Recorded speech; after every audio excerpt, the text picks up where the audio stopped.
강의 순서는 이렇게 됩니다. 첫 번째 이제 3대 영양소인 탄수화물, 단백질에 대해서 좀 알아보고요. 그 다음 저탄수화물 고지방식이 이슈화됐던 사건들이 좀 있습니다. 여기서 좀 알아보고, 그 다음 저탄수화물 고지방식의 원리와 저탄수화물 고지방식의 주의사항 및 결론으로 마무리를 하도록 하겠습니다.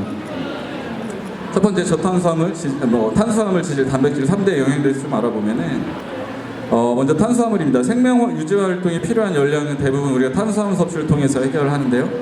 탄수화물 1g은 약 4kcal의 열량을 내고, 탄수화물은 식물의 엽록구에서 이제 전분을 구성하는 포도당을 광합성 작용에 의해서 합성을 하게 됩니다. 따라서 식물계에 널리 분포하고 있습니다. 사람은 식물이 합성해 놓은 이런 포도당과 전분 등의 탄수화물을 주된 열량원으로 이용한다고 보시면 되겠습니다. 분류를 보게 되면 더 이상 가수분해가 되지 않는 기본 형태인 단당류, 이제 포도당이나 과당, 갈락토스 같은 게 있고, 그다음 단당류 두 개가 합쳐져 있는 이당류로 자당, 배가당, 유당, 그다음 단당류, 이당류의 중합체 형태인 이런 전분이나 글리코겐, 덱스트린, 식이섬유 등이 포함이 됩니다. 식이섬유는 두 가지로 나눌 수가 있는데요. 일반적으로 여러분 알고 계시는 과일이나 해조류 같은 거는 이제 수용성 식이섬유로, 얘네들은 이제 우리 음식물을 먹게 되면은 포도당이나 이제 콜레스테롤 같은 흡착을 하게 돼서 혈당이라든지 아니면 콜레스테롤 농도가 높아지는 걸 좀 낮추어주는 효과가 있다고 보시면 되겠고요. 불용성 식이섬유가 일반적으로 알고 계신 채소류라고 보시면 되겠습니다. 이 불용성 식이섬유는 우리 몸에서 이제 흡수가 되지 않기 때문에 대변량을 크게 만들어가지고 변비에 좀 도움이 된다라고 알고 계시면 되겠고요. 일반적인 탄수화물, 단당류 형태의 이제 기본적인 구조식은 이런 식으로 유지가 됩니다. 그다음 지질입니다. 지질은 중성지방하고 인지질, 그다음 콜레스테롤을 총칭하는 용어로, 일반적으로 이제 중성지방이 지질의 대부분을 차지하기 때문에 지질과 지방을 구별하지 않고 사용을 하고 있습니다. 지질 1g은 9kcal 열량을 내고요. 지질은 동물의 피하 조직과 이제 식물 종자에 함유되어 있고, 천연식품 내의 지질은 대부분 중성지방이 98에서 99%를 차지하고 있기 때문에 중성지방에 대해서 좀 알아보도록 하겠습니다. 중성지방은 이런 글리세롤 한 분자에 지방산 세 분자가 결합한 형태로 되어 있는데요. 이 글리세롤에 결합하는 지방산의 분류에 따라서 또 종류가 달라지게 됩니다. 이런 지방산의 종류에 따라서 포화지방산하고 불포화지방산하고 나뉘어지게 되는데요.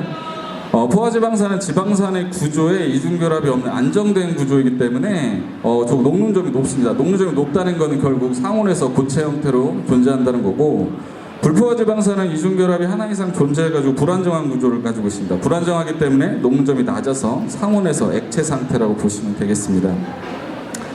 구조식으로 보시게 되면 포화지방 같은 경우는 이렇게 단일 결합으로 안정된 구조를 가지고 있지만, 불포화지방산은 중간중간에 이제 이중결합들이 있음으로 인해서 모양이 틀어지게 됩니다. 그래서 여러 불안정한 구조를 가지고 있다고 보시면 되겠습니다. 그래서 상온에서 고체 형태는 포화지방이라고 보시면 되겠고요. 그다음 상온에서 액체 형태는 불포화지방이라고 보시면 되겠습니다. 네, 지방산이 포화지방, 불포화지방 말고도 이제 중요한 게 또 있죠. 네. 트랜스지방인데요. 트랜스지방은 대부분 식물성 지방은 이제 불포화지방산, 시스형 구조의 이제 불포화지방산인데, 이런 액상의 식물성 기름의 물리적 성질을 변화시켜서 고형화를 시킨다든지 아니면 이제 산패를 막기 위해 수소를 첨가하면 이런 경화 과정을 거치는 통해서 이제 안정된 구조를 갖는 트랜스형의 이제 불포화지방산이 됩니다. 즉 안정된 구조의 불포화지방산이 트랜스지방이라고 보시면 되겠습니다. 구조를 보게 되면 이렇게 이중결합이 있게 되면은 모양이 틀어지게 돼야 되는데, 트랜스지방 같은 경우는 이중결합이 있음에도 불구하고 이렇게 안정적인 구조를 갖는다라고 보시면 되겠습니다. 대표적인 게 이제 패스트푸드점의 튀김용 기름이라든지 아니면은 제과류 등에 있는 쇼트닝 마가린 같은 게 트랜스지방을 볼 수 있겠고요. 트랜스지방산은 안정된 구조이기 때문에 이런 포화지방산과 역할이 비슷합니다. 그래서 뇌혈관이나 심혈관 질환 등 동맥경화성 질환의 위험인자가 된다라고 보시면 되겠습니다. 단백질은 신체의 기본적 구성성분으로 식이를 통해서 우리가 필요한 만큼 반드시 공급이 필요합니다. 단백질은 1g에 4kcal 열량을 내고요. 단백질은 이제 여러 가지 아미노산이 결합된 형태라고 보시면 되겠습니다. 이 아미노산이 필수 아미노산하고 비필수 아미노산으로 나뉠 수가 있는데, 필수 아미노산은 우리 몸에서 합성이 되지 않기 때문에 반드시 음식으로 섭취를 해야 되고요. 비필수 아미노산은 우리가 굳이 섭취를 하지 않더라도 비필수 아미노산을 통해서 합성으로 만들어낼 수가 있습니다. 그래서 우리가 식품으로 섭취되는 단백질을 체내 단백질 필요에 따라 가지고 이제 합성이 가능한, 즉 필수 아미노산에서 비필수 아미노산 합성할 수 있다라고 보시면 되겠습니다. 단백질이 우리 몸에 작용하는 부분, 전신에 작용 안 하는 부분이 없을 정도로 굉장히 많은 곳에 작용을 하고 있습니다. 신체 내 단백질 분포를 보게 되면 뭐 알부민이나 글로불린, 뭐 RNA나 DNA가 핵 단백질이나 뭐 LDL, VDL, 뭐 지단백, 아니면 뭐 적혈구 헤모글로빈, 뭐 근육의 마요글로빈, 뭐 뼈의 콜라겐이나 모발의 뭐 케라틴 같이 단백질은 생명의 기본이면서 신체의 이런 기본 세포의 기본 성분이라고 보시면 되겠습니다. 이 3대 영양소 기본적인 구조식을 보시면 우선 탄수화물은 기본 형태인 포도당하고요. 그 다음 포화지방산, 그 다음 단백질 아미노산은 기본형인 글라이신에 대한 구조식인데 잘 보시면은 좀 특징적인 게 있죠. 단백질 같은 경우는 물론 N, 즉 질소도 포함되어 있긴 하지만 3대 영양소 전부 다 이 CHO, 이 기본 구조로 되어 있다고 보시면 되겠습니다.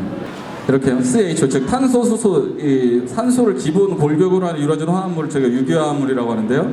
이 유기화합물의 특징은 뭐냐면 탄소 기본 골격에 여러 물질들이 결합하거나 혹은 분해돼 가지고 새로운 다른 물질로 이제 변형이 가능하다는 겁니다. 그래서 다음과 같은 말이 가능하죠. 우리가 먹는 거는 탄수화물이지만 탄수화물을 많이 먹으면 몸 안에서 중성지방이 올라간다라는 게 가능하다고 보시면 되겠습니다. 대표적인 또 유기화합물의 특징을 이용하는 게 이제 술인데요. 네. 우리가 술을 만들 때는 알코올이 한 방울도 들어가지 않습니다. 그런데 이제 술이 되죠. 왜냐면은 이런 맥주나 맥주나 와인이나 막걸리 같은 발효주에는 이런 포도나 쌀이나 보리에 들어있는 당 성분이 알코올 발효에 의해서 에탄올, 즉 술이 됩니다. 즉 에탄올은 또 아세트산 발효에 의해서 아세트산으로 되는데 여러분들 이제 와인 마실 때 와인 코르크 따가지고 이제 시큼한 양 맡아보잖아요. 그게 얼마나 아세트산으로의 변성이 많이 왔나를 알아보는 거라고 보시면 되겠습니다. 이런 식으로 탄소, 수소, 산소를 기본 골격으로 해서 모양을 바꿈으로써 다른 물질로 대체될 수 있는 원리를 이용하는 것 자체가 역시나 이 저탄수화물 고지방식의 원리라고 보시면 되겠습니다. 두 번째, 저탄수화물 고지방식이 이슈화됐던 사건들이 좀 있는데요. 그렇다면 과연 지방이 이게 나쁜 것인가? 지방이 건강에 해롭다는 생각은 이런 과학적인 가설이라기보다는 이제는 뭐 상식으로 여겨지고 있는데요. 지방이 건강에 해롭다는 믿음은 처음에는 이런 일군의 연구자들이 제안한 하나의 아이디어에서 출발하게 됩니다. 1913년 니콜라이 아니시코프는 토끼에게 콜레스테롤을 다량 먹였더니 동맥경화증이 발병을 하더라. 그다음 1950년대 크로마토그래피를 이용해서 지질의 구조 분석을 통해서 이런 불포화지방산과 포화지방산의 구조를 분석하게 되고요. 이 포화지방산이 동맥경화 때 발견되는 경화반과 성질이 비슷하다는 것을 발견하게 됩니다. 1952년 캘리포니아주 대사연구소에서는 동물성 지방을 식물성 지방으로 대체하면 이 혈중 콜레스테롤 수치를 낮출 수 있다라고 발표를 했고요. 1950년대 하버드대학 연구진은 채식주의자들의 혈중 콜레스테롤 수치를 조사했더니 유제품을 먹지 않는 사람들이 달걀, 우유를 먹는 사람들에 비해서 혈중 콜레스테롤 수치가 낮더라라는 발표를 하게 됩니다. 이렇게 지방이 좋지 않다라는 의견이 좀 분분할 때요. 이제 중요한 사람이 등장을 하는데요. 안셀키조, 미국의 생물학자, 생리학자입니다. 이 사람은 포화지방산이 심장질환을 유발한다는 가설을 주장을 했는데 1950년대 안셀키즈가 발표했던 이런 연구 결과입니다. 이게 미국을 포함한 캐나다, 호주, 영국들을 포함한 7개국을 조사한 대규모 연구였고, 그래프 보시면 아시겠지만 전체 칼로리 섭취량에서 지방 섭취 비율이 많을수록 이런 심장질환에 의한 사망률이 증가한다라는 결과를 보여주고 있습니다. 굉장히 대규모 연구였고 인종이나 국가를 넘어서서 일관된 결과를 보여주는 좀 신빙성 있는 결과였습니다. 하지만 이제 일개 생리학자가 주장한 내용을 이제 미국에서 국가적으로 수용할 정도로 그렇게 영향력 있는 사람은 아니었는데요. 이때 또 중요한 사람이 또 있죠. 네. 폴 더들리 화이트라고 있는 심장내과 전문이고 하버드 의대 교수며 미국 심장협회 설립 멤버였고 미국 심장연구소 설립한 핵심 멤버였습니다. 이 사람이 왜 중요하냐면은 바로 미국 아이젠하워 대통령 주치의였습니다. 이 폴 더들리 화이트는 안셀키즈가 주장한 포화지방산이 심장질환을 유발한다라는 가설을 적극적으로 지지하던 사람이었습니다. 이런 때 이제 중요한 사건이 발생을 합니다. 1955년 아이젠하워 대통령의 첫 번째 심장 발작이 발생을 하게 되죠. 대통령의 심장 발작 이후에 그 다음날 주치인 폴 더들리 화이트는 기자회견을 통해 가지고 대통령이 이제 상태를 보고를 하면서 이 포화지방산의 섭취를 줄여야 한다라는 것을 계속 주장을 하게 됩니다. 그리고 매주 대통령의 상태를 보고하면서도 역시나 식이지방의 섭취를 줄여야 된다는 것을 계속 주장을 하게 되고요. 이런 분위기에 휩쓸려 가지고 힘을 얻어서 1961년 안셀키즈는 타임지 표지 모델을 장식하게 됩니다. 즉 포화지방산이 심장질환을 유발한다라는 주장을 좀 더 강하게 어필을 하게 되고요. 이쯤에서부터 이제 미국에서 국가적으로 저지방 식이와 포화지방산 섭취를 줄여야 한다라는 운동이 좀 일어나게 되죠. 물론 아이젠하워 대통령은 첫 번째 심장 발작 이후에 철저하게 포화지방산 섭취는 줄이고요. 불포화지방산과 탄수화물 섭취를 늘리는 이런 철저한 식이 조절을 했음에도 불구하고 1969년 결국 아이젠하워 대통령은 이 심장질환으로 결국 사망하게 됩니다. 대통령 사망 이후에 미국에서는 좀 더 철저하게 식이 조절에 대한 게 더 필요하다라는 걸 느껴서 국가적으로 장려 활동 및 그다음 연구 지원 등을 통해서 계속 저지방 식에 대해서 어필을 하게 되고요. 이는 결국에 1980년부터 1990년대까지 계속 이어지게 됩니다. 근데 한 가지 아이러니한 게 뭐냐면은 이 아이젠하워 대통령은 하루에 담배를 4갑 피던 꼴초였습니다. 즉 물론 이제 첫 번째 심장 발작이 일어나기 4, 5년 전부터 금연을 하기는 했지만 과연 이 아이젠하워 대통령의 심장 질환이 결국에는 흡연 때문에 일어난 것은 아닌지라는 의문이 좀 있기도 하고요. 하지만 좀 다른 의견들이 좀 있죠. 과연 지방이 이게 나쁜 것인가?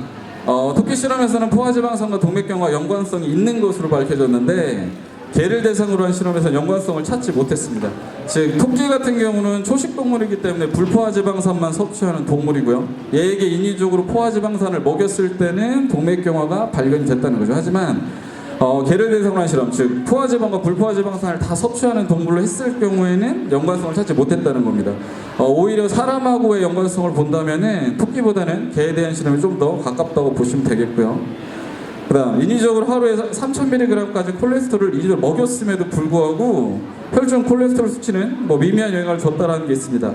보통 달걀 한 개가 콜레스테롤 200mg 정도 돼요. 즉 하루에 달걀을 15개까지 먹였는데도 불구하고 이 콜레스테롤 수치에는 큰 영향이 없다더라라는 결과도 있고요. 이거는 예루살렘에 대해서 발표했던 내용인데 1950년에 안셀키즈가 발표했던 7개국 대규모 연구는 실은 22개국을 조사를 했던 거고 안셀키즈 본인의 주장에 부합하는 나라들만 선별해서 이제 결과를 발표했다는 거죠. 근데 원본대로 22개국을 다 조사를 했을 경우에는 이 지방 섭취 비율과 심장질환의 사망률 사이에는 특별한 연관성이 없는 걸로 되어 있습니다. 이렇게 지방에 대해서 약간 다른 의견들이 조금 밝혀지고 있고 최근에는 좀 의견들이 많이 바뀌기는 했습니다. 그래서 2015년 미국 국립보건원과 미국 당뇨병협회에서는 저지방 다이어트가 다른 다이어트에 비해서 효과가 좋은지 이런 연구 결과를 발표했는데요. 저탄수화물 식단은 저지방 식단에 비해 체중 감량 효과가 월등하다라는 결과를 나타냈고요. 2015년 미국의 식사지침 자문위원회 권고안에서 이런 콜레스테롤 유해성 경고를 삭제하게 됩니다. 즉 우리가 먹는 식이성 콜레스테롤 섭취와 혈중 콜레스테롤 사이에는 뚜렷한 연관성이 없다라는 것을 나타냈고요. 그래서 하루 콜레스테롤 섭취를 300mg으로 제한했던 것을 그 제한을 2015년에 철회하게 되죠. 2015년 미국의 브리티시 메디컬 저널에서는 포화지방의 섭취는 총 사망률, 관상동맥 질환 사망률, 당뇨 위험성 관련이 없지만 이런 트랜스 방사는 총 사망률과 관상동맥 사망률을 높이는 결과가 나타났다라는 걸로 의견이 좀 바뀌고 있습니다.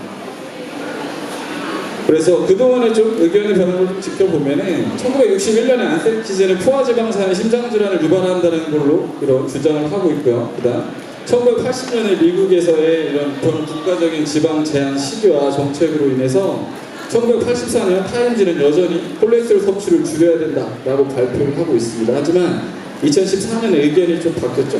네, 이제는 버터를 먹으라고 되어 있습니다. 즉 포화지방산은 심장질환과 아무런 연관성이 없다라는 쪽으로 이런 의견이 좀 바뀌고는 있습니다. 지방이 그럼 과연 나쁜 것이냐? 지방은 많이 축적되고 쌓일 때 이제 문제가 되는 것입니다. 지방은 우리 몸에 꼭 필요한 요소고 외부 충격으로부터 몸을 보호하고요, 체온을 유지하는 역할이나 에너지원으로 사용되고 호르몬과 세포망을 구성하는 성분을 되기 때문에 반드시 우리 몸에 꼭 필요한 요소라고 보시면 되겠습니다. 그다음 저탄수화물 고지방식의 원리에 대해서 설명드릴 건데요. 어차피 뭐 TV나 매거진, 인터넷에 구체적인 식이 방법에 대해서는 자세히 나와 있기 때문에 여기서는 식이 방법에 대해서는 특별히 말씀드리진 않고요. 원리에 대해서만 말씀을 드리겠습니다. 저탄수화물 고지방식의 핵심 원리는 크게는 두 가지입니다. 인슐린과 케톤체 생성인데요. 비만은 과식이나 이런 운동 부족만으로는 이제 설명할 수 없는 어떤 하나의 질환입니다. 비만은 이제 에너지 발산에 필요한 지방을 이용하기 위해서 우리가 지방을 유리시킬 때 지방 조직에서 흘러나올 이런 정상적인 과정이 작동을 하지 않아서 지방이 계속 축적되는 일종의 대사 장애라고 보시면 되겠습니다. 이런 지방 조직은 정적인 영역이 아니라 이런 대사적, 호르몬적으로 활발한 조직인데요.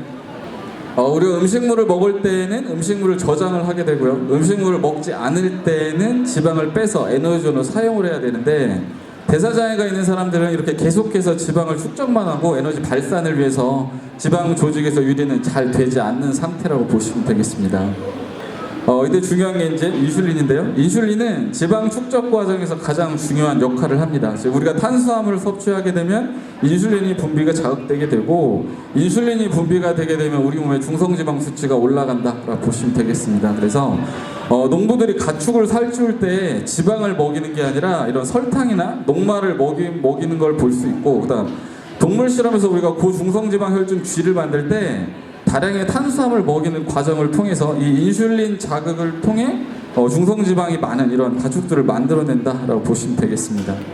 우리가 일반적으로 탄수화물을 가끔씩 섭취할 경우에는 이런 인슐린이 분비되는 중간중간에 회복한 시간을 갖게 하고 인슐린 분비가 되지 않는 시기에 이제 저장된 지방을 유리시켜서 근육의 지방을 연소시키게 되는데 식사나 간식 등 하루 종일 이렇게 탄수화물을 섭취하게 되면은 결국은 혈중 인슐린 농도는 계속 높게 유지되고요. 지방은 결국은 계속 축적되는 상태를 유발한다라고 보시면 되겠습니다. 결국 탄수화물 섭취를 줄여야만 지방의 축적을 막을 수 있다라는 것인데요. 그렇다면 우리가 이제 탄수화물 섭취를 줄이게 되면 3대 영양소 탄수화물, 지질, 단백질인데 탄수화물 양을 줄이게 되면 상대적으로 자연스럽게 지질과 단백질의 섭취량은 증가하게 됩니다. 그동안 했던 이런 저지방 식단의 문제점은 뭐냐면은 결국 상대적으로 탄수화물 섭취가 증가에 따라서 문제가 생겼다고 볼 수 있고요. 이는 뭐 비만이나 당뇨, 고혈압, 심장질환의 원인이 오히려 지방보다는 탄수화물 섭취에 기인한 것이다 라고 알고 계시면 되겠습니다. 그렇다면 우리가 극단적인 저탄수화물식을 하게 되면 문제가 되는 게 뭐냐면 말씀드린 것처럼 상대적으로 이제 단백질과 지질의 섭취가 증가하게 되는데요. 근데 단백질 섭취가 증가하게 되면은 이런 단백질의 분해 과정에서 요산이나 뭐 암모니아가 생성되고 이는 결국 이제 통풍의 발생 위험 및 간 기능을 떨어뜨려서 이제 쉽게 피로감을 유발할 뿐 아니라 신장에도 무리를 주게 됩니다. 그래서 저탄수화물 고지방 식이에서의 이상적인 비율은 보통 식사량에서 탄수화물은 5% 이하로 제한을 하고요. 단백질은 20에서 30% 정도, 지질은 60에서 70% 정도를 섭취하는 게 이상적인 비율이라고 보시면 되겠습니다. 또한 탄수화물 극단적으로 제한을 하게 되면 문제가 되는 부분이 뇌나 신경세포나 적혈구 등은 우리가 에너지원으로 포도당만을 사용하게 됩니다. 그런데 극단적으로 탄수화물을 제한하게 되면 포도당이 부족하게 되고 우리 몸은 결국 이 포도당 대신 사용할 물질을 만들어내요. 이게 말씀드린 똑같이 유기화합물적인 이런 원리를 이용하는 건데 케톤체라는 것을 만들어서 포도당을 대체하게 됩니다. 케톤체는 중성지방을 분해한 지방산에 의해서도 합성이 되는데 단백질을 분해한 이런 케토아미노산을 통해서도 합성이 가능해요. 하지만 단백질의 상대적인 증가는 이런 요산 암모니아 생성, 피로감 증가 등 부작용이 되기 때문에 오히려 탄수화물 줄이고 지방 섭취를 늘리자는 거죠. 저탄수화물 고지방 식이의 이런 주의사항에 대해서 가볍게 말씀을 드리겠습니다. 저탄수화물 고지방 식을 진행하는 과정 중에서 조금 알아두면 좋을 건데요. 첫 번째는 고지방 식이를 여러분들이 하기 전에 반드시 저탄수화물 섭취량을 줄이셔야 됩니다. 하루에 지방을 얼마나 먹여야 하는 것이 중요한 것이 아니고 하루에 탄수화물 섭취를 얼마나 줄였느냐가 더 중요하다고 보시면 되겠습니다. 만약에 이렇게 탄수화물 섭취량을 줄일 수가 없다라고 한다면은 이런 고탄수화물 저지방 식이가 되고 이거는 정말 이제 최악의 식단이 될 수가 있습니다. 다음 이상지질 혈증인 사람은 조심스럽게 좀 접근하는 것이 좋은데요. 물론 혈중 콜레스테롤에 기여하는 인자는 우리가 먹는 시리 콜레스테롤보다는 간에서 합성되는 콜레스테롤이 상당량을 차지하긴 합니다. 하지만 본인도 모르게 트랜스지방이나 이런 가공 식물성 지방을 섭취하게 될 경우에는 위험한 경우가 발생할 수도 있기 때문에 좀 조심하시는 게 좋겠고요. 저탄수화물 고지 방식에는 이런 개인적인 취향과 성향에 따라 선택하는 게 맞습니다. 평소에 탄수화물을 즐겨 먹던 사람일수록 그 효과가 좋고, 그렇지 않은 사람은 이런 불편한 증상만 가속될 수가 있는데, 하지만 평소에 탄수화물을 즐겨 먹던 사람들은 결국에는 입맛에 맞지 않는 사람들은 이런 탄수화물 다시 찾게 되고요. 이는 반동성으로 오히려 더 좋지 않은 결과를 초래할 수도 있습니다. 탄수화물 섭취는 줄였지만 상대적으로 지방이 아니라 단백질량이 많아질 경우 문제가 될 수 있는데, 앞에 말씀드린 것처럼 암모니아 해독 등에 의해서 간 기능이 나빠질 가능성이 있고요. 피곤하거나 무기력증이 발생할 수도 있습니다. 신장 기능이 떨어져 있거나 당뇨가 조절되지 않는 경우에는 약간 위험한 상황을 초래할 수도 있는데요. 저탄수화물 식이를 하게 되면은 케톤체가 발생을 하게 되고 우리 몸에 케톤증이 발생을 하게 됩니다. 이런 신장 기능이 원활하게 이루어져야만 대사가 잘 되는데, 기능이 떨어져 있는 경우에는 케톤증 자체가 케톤 산증을 일으켜가지고 위험한 상황을 만들 수도 있기 때문에 콩팥 기능이 떨어져 있는 분들이나 당뇨가 조절되지 않는 분들은 약간 조심하시는 게 좋겠고요. 콜레스테롤 수치가 상승할 수도 있습니다. 물론 저탄수화물 고지 방식을 하게 되면 좋은 콜레스테롤 HDL은 좀 상승하는 경향이 있고 중성지방 수치를 감소시키는 결과를 보이기도 하지만, LDL 콜레스테롤 자체는 변화가 없던지 심지어는 오히려 더 증가되는 경우도 발생할 수가 있습니다. 그래서 약간 조심하시는 게 조금 좋겠고요. 다음, 삼겹살이나 곱창 이렇게 한 가지 음식만 먹는 것은 좀 피하시는 게 좋습니다. 우리 몸은 이제 3대 영양소뿐만 아니라 비타민이나 칼슘 이런 미세 영양소도 필요하기 때문에 이것이 부족하게 되면은 다양한 질환들에 노출되기가 좀 쉽습니다. 그래서 살은 빠지지만 다른 질병을 얻는 이런 최악의 결과를 얻을 수도 있다라는 거 알고 계시면 되겠고요. 과일을 많이 먹으면 효과가 떨어질 가능성이 있습니다. 즉 과일에도 당 성분이 많이 들어있습니다. 물론 껍질째 먹는 과일은 이런 식이섬유의 보충으로 좋은 영향도 있기도 하지만, 우리가 당 성분을 꾸준한 섭취로 해서 단맛을 끊어야 하는 이런 탄수화물 중독 치료에 악영향을 끼칠 수가 있습니다. 그래서 만약 탄수화물 끊기 힘들다면은 차라리 저지방식을 하는 편이 더 낫다라는 거 말씀을 드리고요. 다음, 술을 마시면서 하는 방법 또한 좋지는 않습니다. 술자리에 앉으면 이제 탄수화물이 상당히 많은데요. 우리가 술만 안 마셔도 탄수화물 섭취를 상당량 줄일 수가 있습니다. 하지만 도저히 이제 술자리를 줄일 수 없다고 한다면은 맥주나 막걸리, 정종 같은 이런 곡주는 좀 피하시는 것이 좋고요.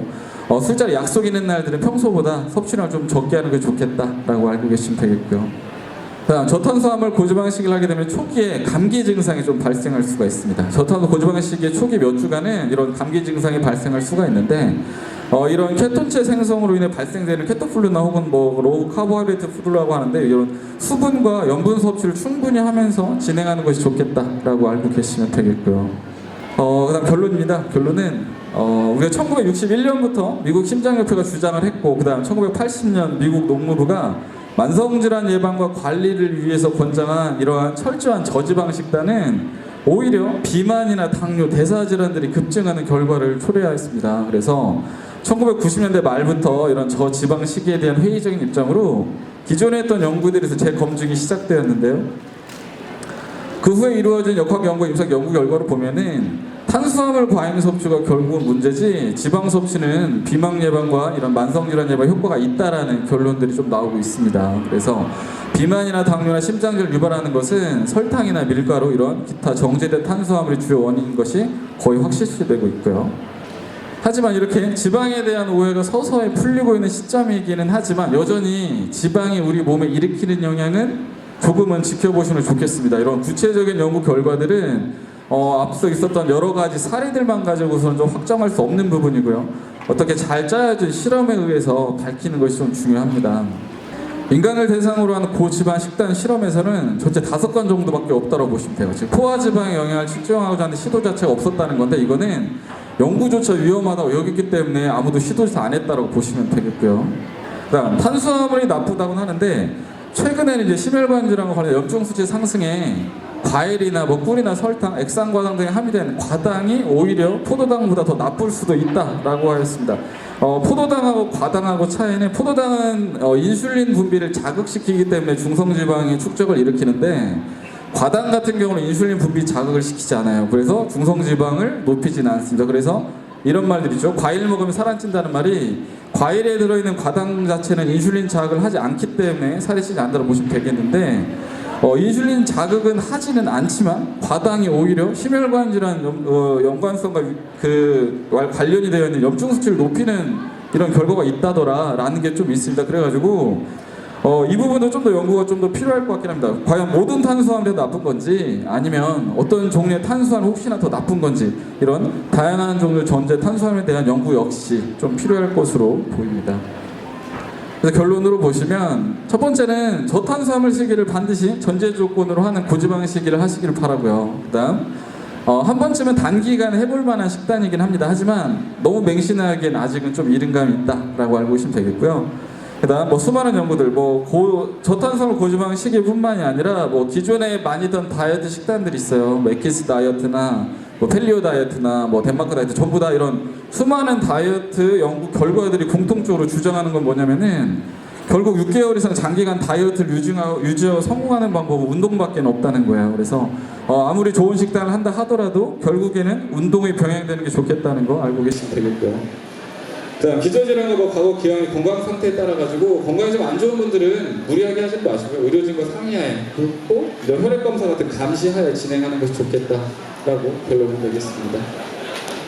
발표 여기까지고요. 긴 시간 들어주셔서 감사합니다.